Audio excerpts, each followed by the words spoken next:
la patada de ma sœur Rebecca a frappé la poussette de mon fils avec une telle force que le bébé, âgé de seulement 8 mois, a été projeté contre la barrière de sécurité, et ses pleurs sont devenus un cri de douleur qui a résonné dans le salon de la maison de mes parents. Peut-être qu'il apprendra maintenant à rester tranquille, dit Rebecca avec indifférence, en ajustant son chemisier de marque comme si elle venait d'écraser une feuille sèche dans le jardin. Mon père a laissé échapper un rire sec depuis le fauteuil en cuir où il regardait le match. Bien fait. Cette génération d'enfants est trop gâtée. Ma mère n'a même pas levé les yeux de son magazine de décoration. Jim a toujours été trop laxiste. L'enfant a besoin d'une vraie discipline. Pendant que je me penchais pour prendre mon fils Thomas, qui pleurait maintenant de manière désespérée avec une marque rouge sur le bras, j'ai senti le sang me brûler les veines, mais j'ai gardé une expression neutre. Je restais calme. Je m'appelle Jimmy et à 32 ans, je venais d'assister à une scène où ma propre famille agressait physiquement mon bébé parce qu'il pleurait pendant le déjeuner du dimanche. Ce qu'ils ne savaient pas, c'est qu'un système de sécurité enregistrait chaque seconde. Avoir grandi en tant que le fils à problème de la famille Morrison m'a appris beaucoup de leçons. Rebecca a toujours été la préférée, diplômée en droit de Columbia, mariée à un chirurgien plastique. Vivant à Manhattan dans un penthouse qui apparaissait dans les magazines. Moi, j'étais juste le technicien informatique qui vivait dans un appartement de 2 pièces dans le Queens, élevant seul un fils après que mon ex-femme m'ait quitté. La dynamique familiale était fixée depuis notre enfance. Rebecca pouvait tout faire, on la défendait toujours. Moi, je pouvais être parfait et on me critiquait quand même. Quand elle a cassé la fenêtre de la voisine à 10 ans, mes parents ont dit que c'était un accident. Quand j'ai eu la meilleure note en maths, ils m'ont dit que je devais faire plus d'efforts en anglais. Aujourd'hui, ce n'était pas différent. On est arrivé au déjeuner mensuel obligatoire et Thomas a commencé à pleurer parce qu'il avait faim. Au lieu de comprendre que les bébés pleurent, c'est littéralement leur façon d'exprimer leurs besoins de base. Ma famille l'a traité comme une attaque personnelle contre leur confort. « Tu peux pas le faire taire ?» a demandé Rebecca, de plus en plus irritée, en découpant son saumon grillé. « Il a faim ?» ai-je expliqué patiemment en préparant le biberon. « Ça va passer dans quelques minutes. » À mon époque, les enfants savaient se tenir en public, grogna mon père. C'est alors que Rebecca s'est levée de la table. Je pensais qu'elle allait aux toilettes ou peut-être dehors pour prendre un appel important. Elle aimait toujours montrer à quel point elle était sollicitée dans le cabinet d'avocat où elle était associée. Mais non, elle est allée directement vers la poussette où se trouvait Thomas et, sans prévenir, elle a donné un coup de pied si fort que toute la poussette a bougé. Le silence qui a suivi le cri de mon fils a duré exactement 3 secondes. Puis est venue l'approbation collective de ma famille, comme si elle avait fait quelque chose de nécessaire et de courageux. Enfin quelqu'un avec une main ferme, a commenté ma mère en retournant à son magazine. Je prenais Thomas dans les bras, vérifiant qu'il n'était pas blessé plus que par la marque rouge, qui commençait déjà à apparaître sur son petit bras. Ses petits yeux bleus me regardaient avec cette confiance totale que les bébés ont envers leurs parents, la certitude que je le protégerais de tout mal. Je crois qu'on va y aller, ai-je dit calmement en remettant Thomas dans la poussette. Ne sois pas dramatique, Jim, répondit Rebecca en retournant s'asseoir. C'était juste un petit coup pour qu'il apprenne les limites. Un petit coup, ai-je répété, toujours avec une voix contrôlée. Tu as donné un coup de pied à un bébé. Tu exagères toujours, intervint mon père. Rebecca lui a juste montré que les enfants doivent savoir quelle est leur place. Pendant que je ramassais les affaires de Thomas et que je me préparais à partir, j'ai remarqué quelque chose d'intéressant. Le système de caméra de sécurité que j'avais installé pour mes parents l'année précédente parce que Rebecca insistait pour qu'ils aient une protection moderne clignotait discrètement dans le coin du salon. Toutes les caméras étaient actives et en train d'enregistrer. Ils ne savaient pas, mais ils venaient de filmer parfaitement une scène de maltraitance sur enfant. Et moi, en tant que technicien qui avait installé le système, j'avais un accès à distance à tous les enregistrements. Si cette histoire de justice familiale te plaît, n'oublie pas de t'abonner à la chaîne pour voir comment la situation a évolué d'une manière que personne n'attendait. Parce que pendant qu'ils pensaient que je partais vaincu une fois de plus, moi, je classais mentalement chaque image de cet enregistrement. Et je planifiais comment utiliser cette preuve de la façon la plus dévastatrice possible. La vraie leçon sur les limites ne faisait que commencer, et cette fois, c'est Rebecca qui allait apprendre où sont les siennes. Sur le chemin du retour à la maison, Thomas a finalement cessé de pleurer à l'arrière. Mais la marque rouge sur son bras était toujours là comme un rappel de ce qui s'était passé. Je me suis arrêté au premier parking que j'ai trouvé et j'ai appelé mon ex-femme, Jennifer. Jim, qu'est-ce qu'il s'est passé? Jennifer a répondu dès la deuxième sonnerie avec une voix immédiatement inquiète. Ta sœur a donné un coup de pied à Thomas, lui ai-je dit directement. Pendant le déjeuner chez mes parents. Le silence à l'autre bout du fil a duré de longues secondes. Jennifer et moi avions terminé notre mariage à l'amiable après qu'elle m'ait avoué qu'elle n'était pas prête à être mère. Mais elle aimait toujours beaucoup Thomas. Elle a fait quoi? Son incrédulité était claire dans sa voix. Jim, tu es sérieux? Bien sûr. Il pleurait parce qu'il avait faim et elle s'est levée de table et a donné un coup de pied à la poussette. Mes parents ont applaudi son attitude. Oh mon Dieu, murmura Jennifer. Tu l'as déjà emmené chez le médecin? J'y vais directement, ai-je répondu en regardant Thomas dans le rétroviseur. Il n'a qu'une marque rouge, mais je veux être sûr. Pour comprendre vraiment ce qui s'est passé aujourd'hui, tu dois connaître ma famille. Rebecca a toujours été la petite fille parfaite aux yeux de mes parents. Elle est sortie major de promo en droit. Elle était associée junior dans le cabinet Harwell et associée avant ses 30 ans, et elle était mariée au docteur Kevin Maddoux, un célèbre chirurgien plastique. Elle conduisait une Mercedes décapotable. Elle vivait dans un penthouse à Manhattan qui avait été présenté dans le magazine architectural Digest et avait un agenda social rempli de galas de charité et d'événements mondains new-yorkais. Moi, de mon côté, j'étais le fils à problème qui n'avait jamais atteint le potentiel qu'ils espéraient. Diplômé en informatique d'une université publique, je travaillais comme technicien senior dans une entreprise de cybersécurité. Je vivais dans le Queens. Je conduisais une Honda Civic, et mon plus grand accomplissement social était d'être père célibataire. La différence de traitement a commencé tôt.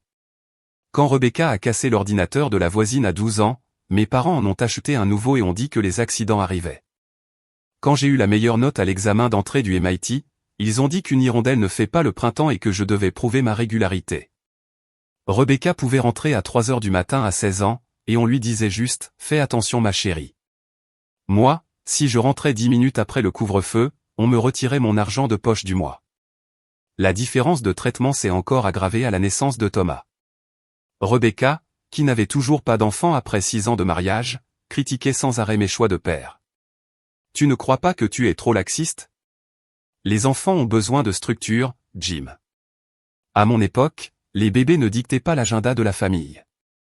Mes parents soutenaient chacune de ces critiques. Quand Thomas a pleuré pendant les dernières fêtes de Noël, mon père a murmuré que ça manquait de discipline. Et ma mère a suggéré que je n'avais peut-être pas l'étoffe d'un père célibataire. Aujourd'hui, ce n'était pas différent. On est arrivé au déjeuner mensuel, une tradition que je maintenais dans l'espoir que Thomas connaisse sa famille paternelle. Et le comportement normal d'un bébé a été traité comme une insulte personnelle. Tu ne peux même pas contrôler un bébé, a commenté Rebecca pendant que Thomas pleurait. Comment tu veux élever un enfant sans structure familiale adéquate? Il a faim, lui ai-je expliqué patiemment. Les bébés pleurent quand ils ont des besoins. Les bébés gâtés pleurent, a-t-elle répliqué. Les bébés bien élevés attendent. C'est ma mère qui a suggéré. Tu devrais peut-être envisager d'embaucher une nounou professionnelle, Jim, quelqu'un qui a une vraie expérience avec les enfants.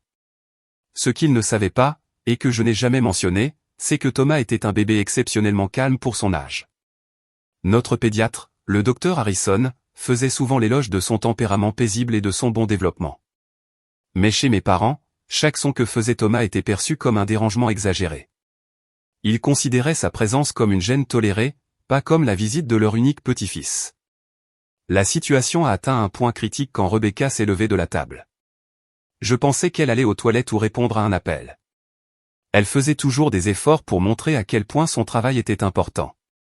Mais non, elle s'est dirigée directement vers la poussette où Thomas était allongé, regardant le plafond avec la curiosité innocente des bébés face au jeu de lumière.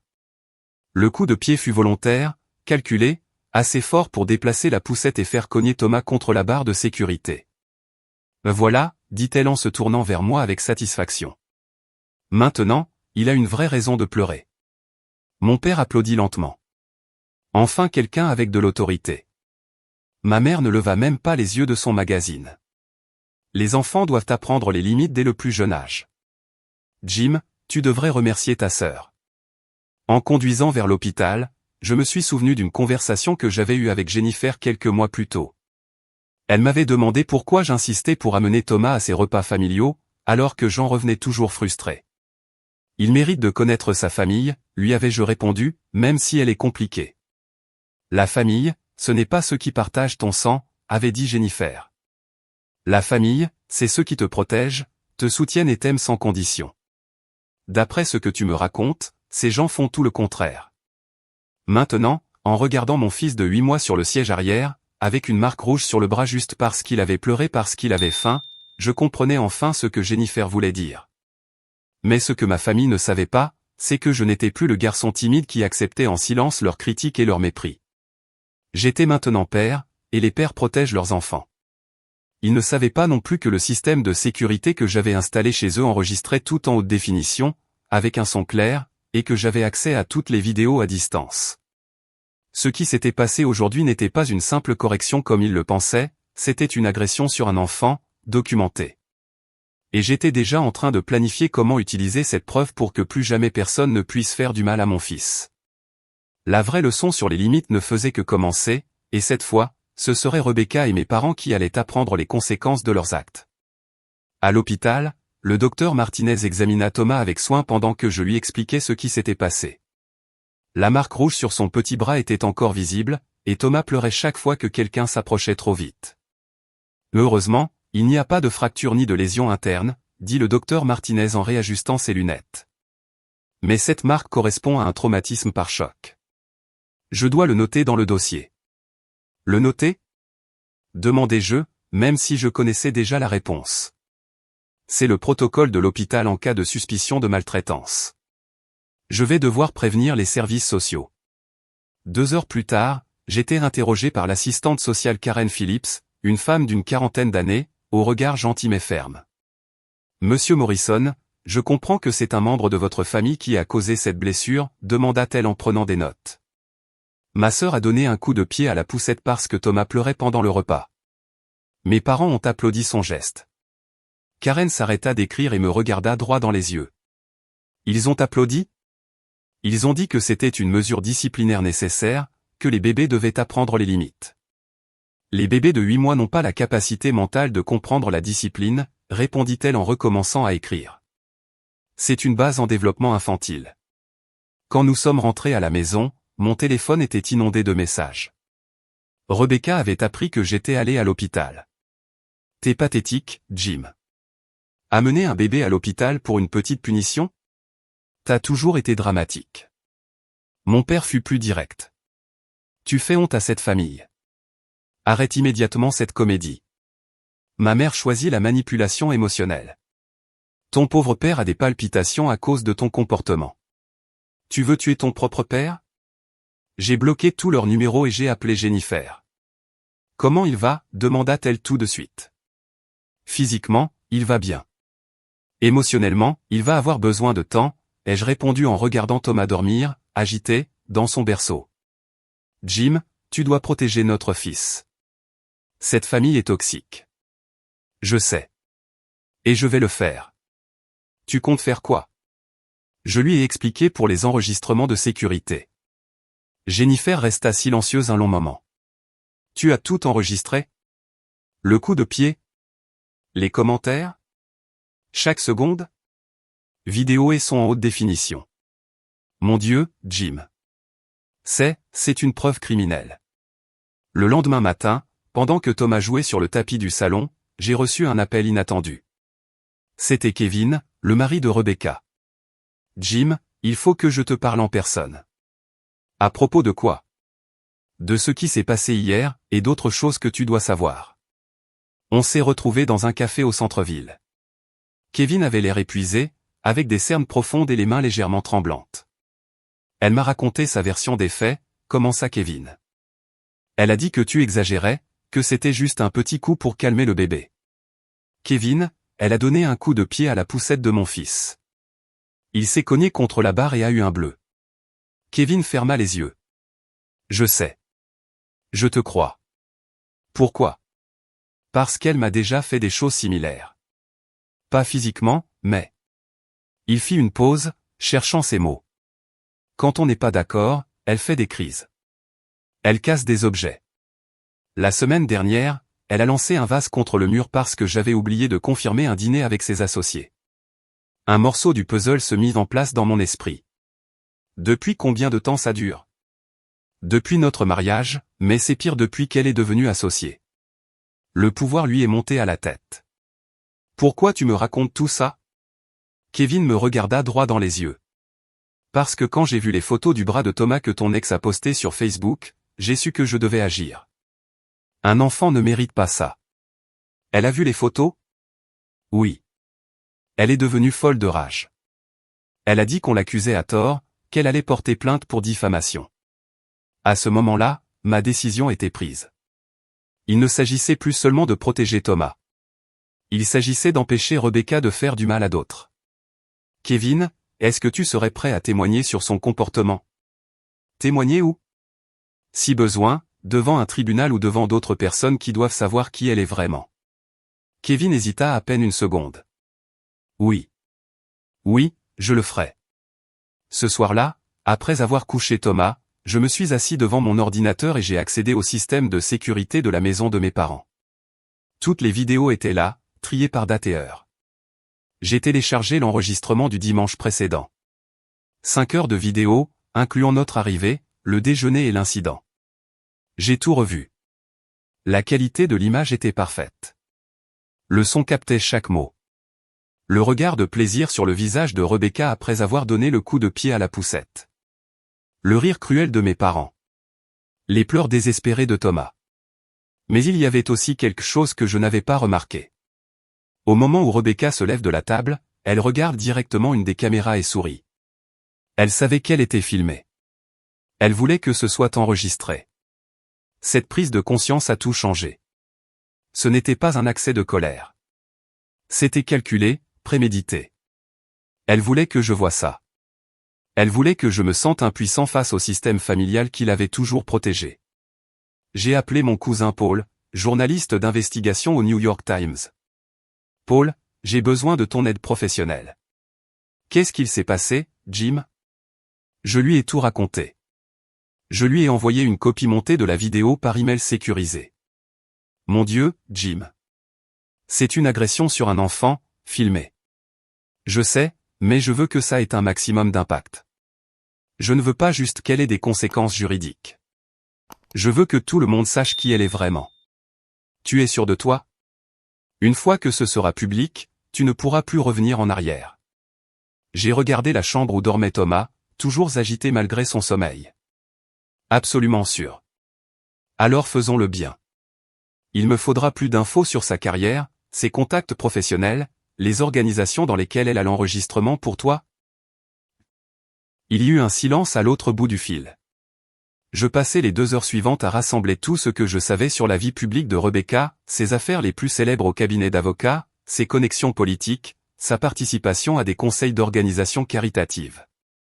Paul avait raison. Une fois que cela serait rendu public, il n'y aurait plus de retour en arrière. Mais en regardant les photos du bras meurtri de mon fils, je sus que c'était exactement ce qui devait arriver. Rebecca avait franchi une ligne irréversible et elle allait découvrir que ses actes avaient des conséquences, même pour les enfants dorés de la famille Morrison. Le plan prenait forme, et il serait bien plus vaste que ce qu'elle aurait pu imaginer. Pendant les 3 jours suivants, je transformais mon appartement du Queens en centre d'opération. Thomas jouait sur le tapis pendant que j'organisais méticuleusement chaque preuve contre Rebecca, étalant des documents sur la table de la cuisine comme un détective montant un dossier. Paul avait été clair sur ce qu'il nous fallait pour rendre l'histoire irréfutable. À avoir la vidéo du coup de pied ne suffit pas, expliqua-t-il pendant notre appel. Il nous faut un schéma. Une documentation d'un comportement abusif constant. Kevin devint une source d'informations inattendue. Lors de notre 2e rencontre, il apporta un dossier avec des rapports médicaux, des photos d'objets cassés chez eux et même des enregistrements audio faits en cachette pendant les crises de colère de Rebecca. Elle m'a lancé une assiette à la tête la semaine dernière, révéla Kevin en montrant une photo d'une coupure au-dessus de son sourcil. Il dit que c'était parce qu'il ne l'avait pas défendu correctement quand son patron avait critiqué un rapport. « Pourquoi as-tu documenté tout ça ?» lui demandai-je, impressionné par son organisation. « Parce que je suis médecin. Je reconnais les schémas d'abus quand je les vois, et je savais qu'un jour je devrais prouver ce qui se passait. Ma stratégie était multiple. Premièrement, Paul publierait un article d'investigation dans le Times sur la violence domestique chez les professionnels de l'élite, avec Rebecca comme étude de cas principale. Deuxièmement, j'enverrai les enregistrements au conseil disciplinaire de l'Ordre des avocats de l'État de New York. Troisièmement, je partagerai les preuves avec les organisations caritatives où Rebecca occupait des postes de prestige. Mais il me fallait plus. Rebecca était intelligente, bien connectée, et avait les ressources pour manipuler la narration. Elle essaierait sûrement de discréditer les preuves comme la jalousie d'un frère envieux. Puis je me suis souvenu d'un détail crucial. Rebecca s'était portée candidate pour devenir juge d'État, un processus en cours depuis 6 mois. La nomination dépendait de l'approbation du gouverneur et d'une enquête approfondie. J'ai appelé mon ancienne professeure de droit constitutionnel, la docteure Patricia Nuyen, désormais consultante pour les nominations judiciaires. « Et Jim. Quelle surprise d'entendre ta voix », dit-elle chaleureusement. « J'ai entendu dire que tu avais un fils, félicitations. » « Merci, docteur Nuyen. En réalité, je vous appelle pour quelque chose lié à mon fils et à ma sœur. Je lui ai expliqué la situation sans révéler mon plan. Je lui ai seulement demandé quels étaient les critères pour les nominations judiciaires. Le caractère moral est fondamental, m'expliqua-t-elle. Toute preuve de comportement violent ou abusif entraîne une disqualification immédiate. Pourquoi cette question?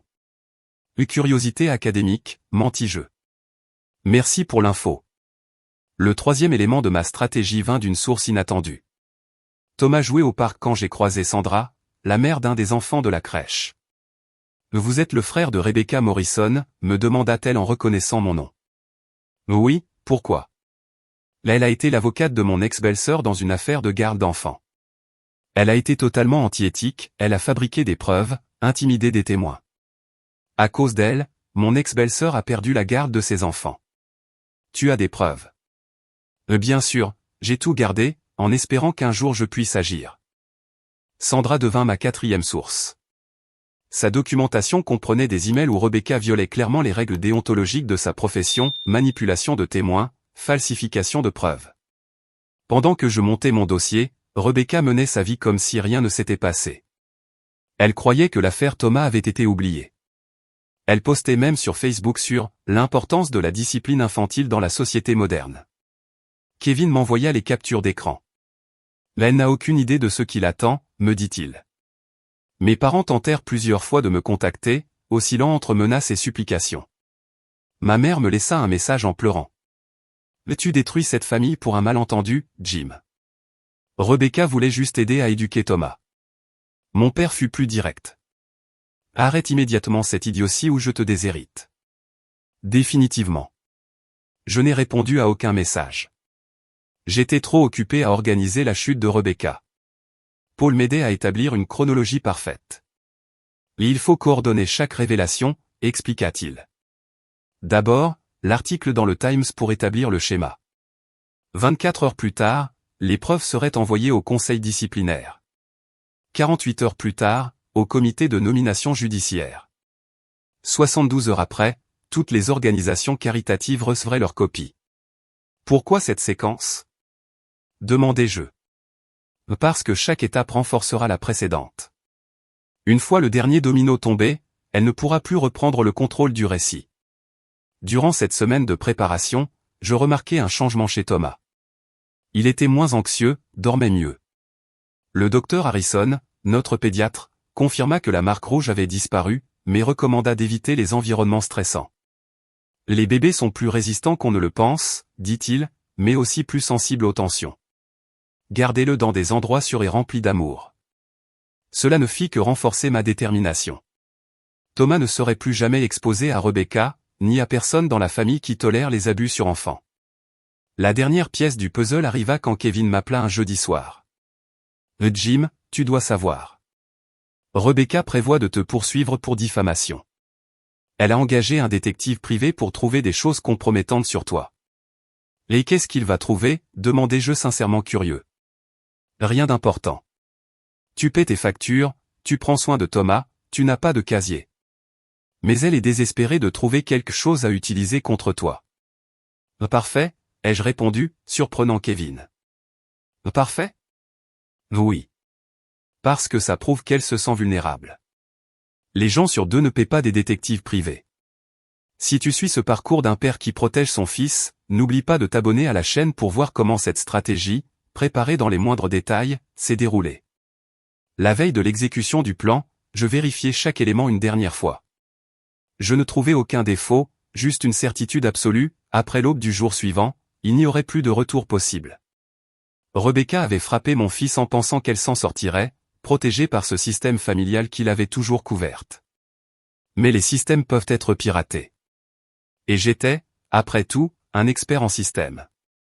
Ce qu'elle ne savait pas, c'est que sa menace de plainte pour diffamation deviendrait le déclencheur final qui rendrait toute l'opération non seulement justifiée, mais nécessaire. Demain, Rebecca Morrison découvrirait que certains actes ont des conséquences qui résonnent bien au-delà du salon de la maison de ses parents. Lundi, 7 heures du matin. L'article de Paul fut publié sur le site du New York Times, avec ce titre. La violence domestique chez les élites, quand des professionnels respectés maltraitent des enfants. Je donnais le petit déjeuner à Thomas quand mon téléphone explosa de notifications. Le premier nom dans la liste des appels manqués était Rebecca. « Tu as détruit ma vie », hurla-t-elle quand je décrochai. « Tu sais ce que tu as fait ?» Mon bureau est assailli d'appels. Ma photo est en une du journal le plus important du pays. L'intéressant, répondis-je calmement en regardant Thomas jouer avec ses jouets. « Tu es stressé par les appels, mais pas par le fait d'avoir donné un coup de pied à un bébé. Ce n'est pas ce qui s'est passé, et tu le sais. J'ai tout enregistré, Rebecca. Vidéo et audio. Tu veux que je te fasse écouter? La partie où tu dis que Thomas avait enfin une vraie raison de pleurer? Le silence à l'autre bout du fil a duré 15 secondes. Quand elle a reparlé, sa voix était différente. Calme. Calculatrice. C'est du chantage, Jim. Tu pourrais être arrêté pour ça. Ce serait du chantage si je demandais de l'argent. Je me contente de partager la vérité avec ceux qui ont le droit de la connaître. Paul avait fait un travail remarquable. L'article ne se contentait pas de documenter l'incident avec Thomas, il le plaçait dans un schéma plus large d'abus au sein de familles de l'élite professionnelle. Il incluait les déclarations de Kevin sur le comportement domestique de Rebecca, les preuves apportées par Sandra sur des irrégularités éthiques dans des affaires de garde d'enfants, et même des témoignages anonymes de collègues mentionnant ses accès de colère au travail. À 9 heures du matin, j'ai reçu un appel d'un numéro inconnu. « Monsieur Morrison ? Je suis Janet Wall, du conseil disciplinaire de l'Ordre des avocats. J'aimerais fixer un rendez-vous concernant certaines accusations portées à notre connaissance. Bien sûr, je suis disponible quand vous le souhaitez. Que diriez-vous d'aujourd'hui à 14 heures? Nous comprenons que vous disposez de preuves vidéo. À 10 heures, Kevin m'a appelé d'une voix tremblante. Jim, elle a complètement perdu le contrôle. Elle a cassé tous les verres de la cuisine et hurle qu'elle va te poursuivre, toi, le journal, et quiconque croit à ton histoire. Est-ce que tu es en sécurité? Je suis chez ma sœur, mais je dois te prévenir, elle a engagé un célèbre avocat, Jackson Webb. Il est spécialisé dans les affaires de diffamation très médiatisées. L'intéressant, ai-je répondu en prenant des notes. Parce que pour poursuivre en diffamation, elle devra prouver que ce que j'ai dit est faux. Ce qui n'est pas le cas. Exactement. À 11 heures, j'ai reçu un mail de la fondation Enfance Protégée, où Rebecca siégeait au conseil depuis 3 ans. Après un examen attentif des accusations récentes, nous avons décidé de suspendre la participation de Mademoiselle Morrison à toutes les activités de la fondation, avec effet immédiat. À 11h30, la docteure Patricia Nuyen m'a appelé. Jim, je viens de lire l'article. Es-tu certain de vouloir continuer dans cette voie? Absolument certain. Car si tout cela est vrai et d'après ce que je lis, ça semble bien documenté, cela ruine toute chance pour elle d'être nommée juge. C'est exactement le but. Mon Dieu, Jim. Tu as planifié cela avec méthode. Je l'ai planifié pour protéger mon fils. Et pour protéger d'autres enfants qui pourraient croiser sa route. À 14 heures pile, j'étais au siège de l'Ordre des avocats avec une copie haute définition de la vidéo complète. Janet Wall a visionné l'enregistrement 2 fois, prenant des notes détaillées. Monsieur Morrison, c'est très inquiétant. Nous avons des cas de mauvaise conduite, mais là, c'est de la violence physique sur un enfant. Elle fit une pause et enleva ses lunettes. C'est un tout autre niveau. Il y a aussi d'autres cas documentés de comportements contraires à l'éthique, ai-je ajouté en lui tendant le dossier que Sandra avait rassemblé. Janet feuilleta les documents, son expression se durcissant à chaque page. Fabrication de preuves, intimidation de témoins, violation du secret professionnel. Monsieur Morrison, avec votre permission, nous aimerions ouvrir immédiatement une enquête formelle. Vous avez toute ma coopération. À 15 heures, alors que je rentrais chez moi, j'ai reçu un appel d'un numéro privé. Jim? La voix me semblait familière, mais il m'a fallu quelques secondes pour reconnaître ma mère. Elle pleurait. Maman? Ton père est à l'hôpital. Il a fait une crise cardiaque après avoir vu le journal. Pendant un instant, j'ai ressenti une pointe de culpabilité. Mais je me suis souvenu de son rire quand Rebecca avait donné un coup de pied à Thomas. Il va s'en sortir? Les médecins disent que oui, mais Jim, fit-elle une pause, je sais que tu es en colère, mais ça va trop loin. Tu détruis la famille. Je n'ai rien détruit, maman. J'ai simplement exposé ce qui existait déjà. Rebecca est dévastée. Elle risque de perdre son travail, tout perdre. Et que crois-tu qu'elle devrait perdre après avoir frappé un bébé? Ma mère resta silencieuse pendant de longues secondes. Je ne sais plus quoi penser. Alors il est peut-être temps de commencer à vraiment réfléchir. À 17 heures, Paul m'a appelé pour me faire un point. L'article a déjà été partagé plus de 200 000 fois. On reçoit des centaines de messages de personnes partageant leurs propres histoires d'abus familiaux normalisés et de silence professionnel. 3 grands cabinets d'avocats ont déjà publié des communiqués pour se distancer de Rebecca. Son cabinet est en réunion de crise depuis midi. À 18 heures, alors que je donnais le dîner à Thomas, quelqu'un a sonné à la porte. J'ai regardé par la fenêtre, c'était Rebecca. Elle avait l'air en désordre, ses vêtements froissés, ses cheveux décoiffés. J'ai ouvert la porte, mais gardé la chaîne de sécurité. « Tu as réussi », dit-elle d'une voix rauque. « Tu as vraiment réussi à me détruire. » Je ne t'ai pas détruite, Rebecca. Tu t'es détruite quand tu as décidé de frapper mon fils. Il faisait trop de bruit. C'est un bébé. Les bébés font du bruit. Tu ne comprends pas, j'étais stressé. Le boulot, le mariage, la pression. Et tu as tout déversé sur un bébé de 8 mois. Rebecca posa son front contre la porte. Mon mariage est fini. Kevin a demandé le divorce ce matin. Mon bureau envisage de me virer. La nomination comme juge est fichue. Heureusement que Kevin s'est échappé à temps. Il dit que je suis comme papa. Le même tempérament explosif, le même manque de contrôle.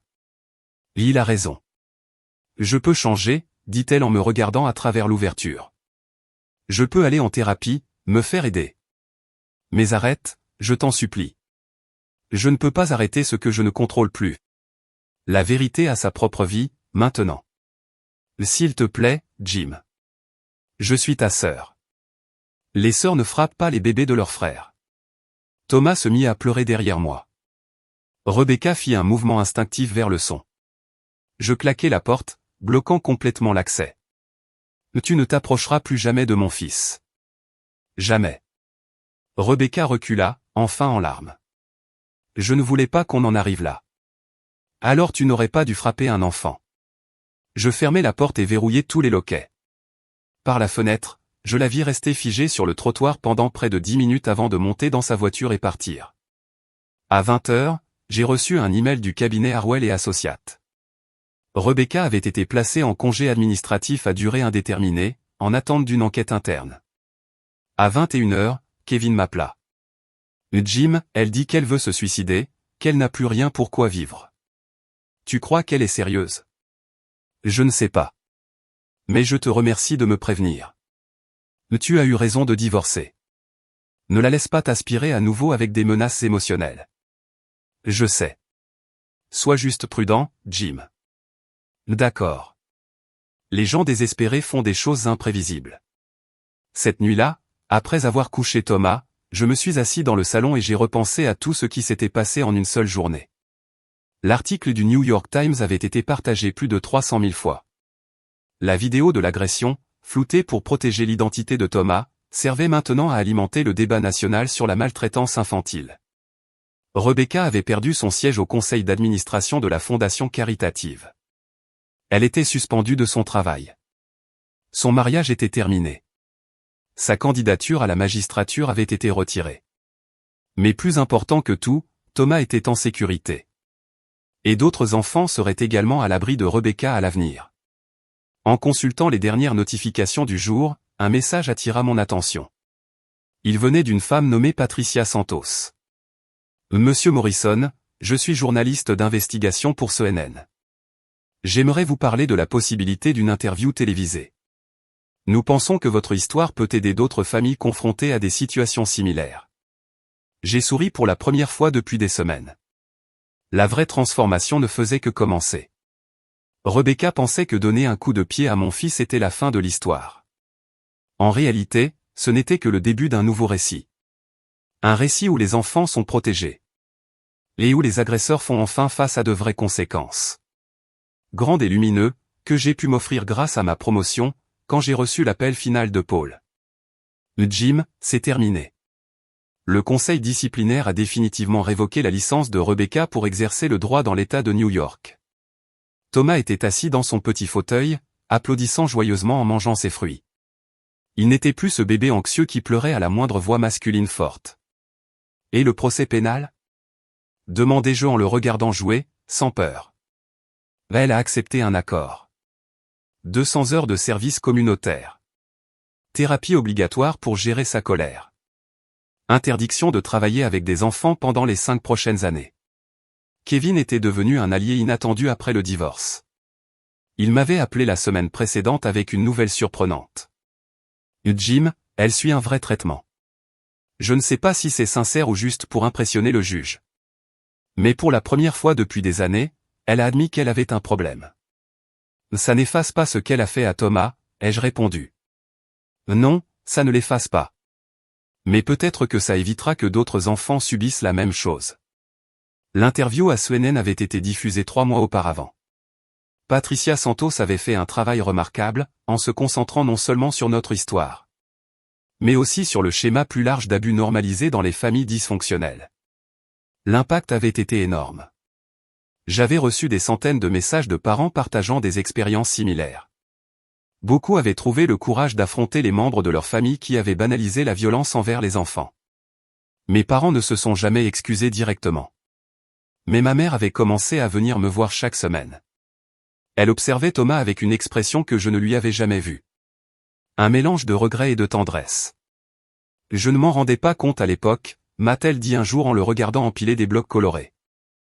Quand vous étiez petit, je pensais que c'était comme ça qu'on élevait les enfants. Ma mère faisait la même chose avec moi. Les schémas peuvent être brisés, lui ai-je répondu. Mais quelqu'un doit choisir de dire ça s'arrête ici. Mon père ne me parlait toujours pas. Mais Kevin m'avait dit qu'il avait fait un don important à des associations de protection de l'enfance. Sa manière silencieuse d'admettre qu'il avait eu tort. Rebecca n'a essayé de me contacter qu'une seule fois, après le verdict. Un long email, rempli de justifications, de demandes de pardon. Elle terminait par une phrase qui m'a marqué. Je suis devenu exactement ce que j'avais juré de combattre quand j'ai commencé à exercer le droit. Je n'ai pas répondu. Le pardon est un cadeau qu'on offre quand on est prêt, pas quand on nous le demande. Ce qui m'a le plus surpris, c'est à quel point cette expérience a transformé ma propre vision de la paternité. Avant, j'élevais Thomas avec une angoisse constante, me demandant sans cesse si je faisais bien les choses. Maintenant, je savais avec une certitude absolue que mon rôle était de le protéger, de le respecter et de lui enseigner que sa voix comptait. Qu'il ne devait jamais accepter d'être rabaissé ou blessé, surtout pas par sa propre famille. Le docteur Harrison, notre pédiatre, l'a remarqué pendant un contrôle de routine. Thomas s'épanouit, dit-il en voyant mon fils explorer le cabinet avec curiosité et assurance. Les enfants qui savent qu'ils sont protégés développent une estime d'eux-mêmes plus solide. Il sait que je serai toujours là pour lui, ai-je répondu. C'est ça qui fait toute la différence. La leçon la plus puissante est venue d'une source inattendue. Pendant une séance de thérapie familiale, suggérée par ma mère. La thérapeute a posé une question simple qui a changé ma perspective. Jim, que veux-tu que Thomas retienne de ta réaction quand il avait besoin de protection ? Ma réponse a été immédiate. Que je n'ai jamais hésité. Qu'il a toujours su qu'il pouvait compter sur moi. Même si cela voulait dire affronter toute ma famille. Aujourd'hui, Thomas a 1 an et demi. Il court dans la maison, rit aux éclats, et chante des chansons qu'il invente. Quand il pleure, je le console sans me presser. Quand il a besoin de limites, je les lui donne avec gentillesse, jamais avec violence. Il ne connaîtra jamais les détails de ce que sa tante a fait. Mais il grandira en sachant qu'il a été protégé au moment où il en avait besoin. La dernière nouvelle sur Rebecca est venue de Paul. Elle avait décroché un poste de consultante dans une organisation qui aide les professionnels à se reconstruire après avoir perdu leur licence. Une ironie involontaire, mais peut-être appropriée. Elle semble différente, dit Paul. Plus calme, moins arrogante. Les gens peuvent changer, ai-je répondu. Mais le changement n'efface pas les conséquences. Si cette histoire t'a touché, surtout si tu es parent, abonne-toi à la chaîne pour découvrir d'autres récits sur l'importance de protéger nos enfants. Même si cela signifie affronter notre propre famille. Parce qu'à la fin, peu importe le nombre de relations que tu dois sacrifier. Ou combien de traditions tu dois briser. Quand un enfant a besoin d'être protégé, tu le protèges. Point final. Rebecca a frappé mon fils en pensant qu'elle resterait impunie, protégée par un système familial qui l'avait toujours couverte. Elle a découvert que certains systèmes peuvent être piratés. Et que certaines conséquences résonnent pour toujours. Thomas est en sécurité.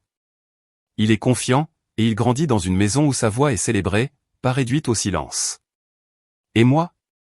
J'ai compris que la parentalité ne consiste pas à être parfait. Elle consiste à être assez courageux pour faire ce qui est juste. Même quand c'est difficile. Surtout quand c'est difficile.